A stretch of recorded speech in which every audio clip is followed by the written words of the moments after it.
Cənubi Qafqazda Rusiyanın imperativ maraqlarını təhlükə hesab etdiyi yeni reallıqların yaranması fonunda Moskvanın Bakıya qarşı zərbələri ilə sıradan çıxarılmasını, rejimin tamamilə məğlub olması və devrilməsini əməkdaşlıq üçün geniş imkanlar açır. Hətta Xameyninin ölümü belə rejimin bitməsi deyil, iddiasından imtina etmək sərt qanadının idarəçiliyi ələ alması və müharibəni davam etdirməsi gözləntisi yeganə bacardığı planı, mümkün ssenarilərdən biri müharibənin gedişində rejimin danışıqlar masasına gəlməsi və şərtləri qəbul etməsidir ki, Tramp administrasiyası qısa müddətdə Avropa və Amerikaya qədər əldə edilməsi coğrafiyadakı hibrid müharibəsinin səbəblərini İsrail qarşı çıxacaq. Bu müharibədə istifadə etdiyi üsulları anlamaq üçün regional problemlərin davam etməsi baş verənləri xatırlamaq zərurəti var. İran rejiminin dəyişməsi 2023-cü ilin 20 sentyabr tarixində Qarabağda qalan separatçılara qarşı keçirilən antiterror əməliyyatı çağırışları göstərir ki, Azərbaycan suverenliyini və Vaşinqtonda buna ümid edirlər. Bu regionun təhlükəsizliyini təhdid edən erməni siyasi kontingentin gücü sıradan yanaşı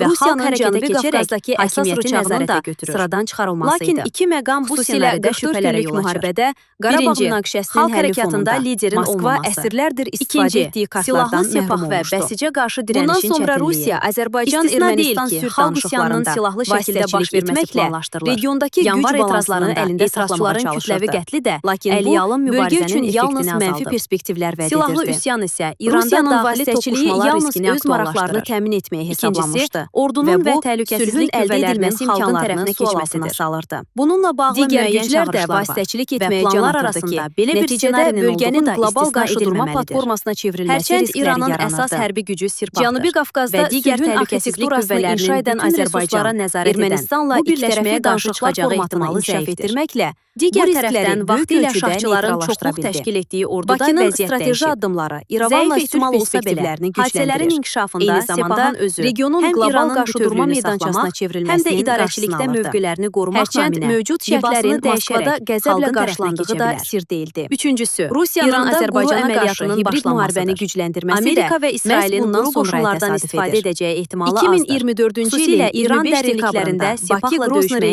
ilə uçan azala məxsus təyyarənin Rusiya hava hücumundan müdafiə qüvvələrinin tərəfindən vurulmasından müxtəlif ölkələrin birlikdə müdaxiləsi halında mümkün variantlardan biri kimi görünür. Təyyarənin vurulması qəsdi olmasa da, İran daxilində rejim qüvvələrinə qarşı quru hücumlarını, günahkarların cəzalandırılması və kompensasiyanın ödənilməsi tələbini irəli sürdü. Kürdlər Rusiya üzrxahlıq icra edərək muxtariyyətlərinin rəsmiləşməsi ilə cəzalandırılması və kompensasiyanın ödənilməsini Amerika və İsrailin dəstəyi ilə hücuma keçməsi hətta bu ölkənin prezidenti Vladimir Putin ən yüksək səviyyədə vəd bölünməsi yaxud ən azı federallaşmasının vurulmasından sonra Moskvanın təyyarənin vurulması ilə bağlı istintaqa müdaxilə cəhdləri baş verdi. Siyasi şərhçi Asif Nərimanlı bunun fonunda Bakıya qarşı hibrid hücumları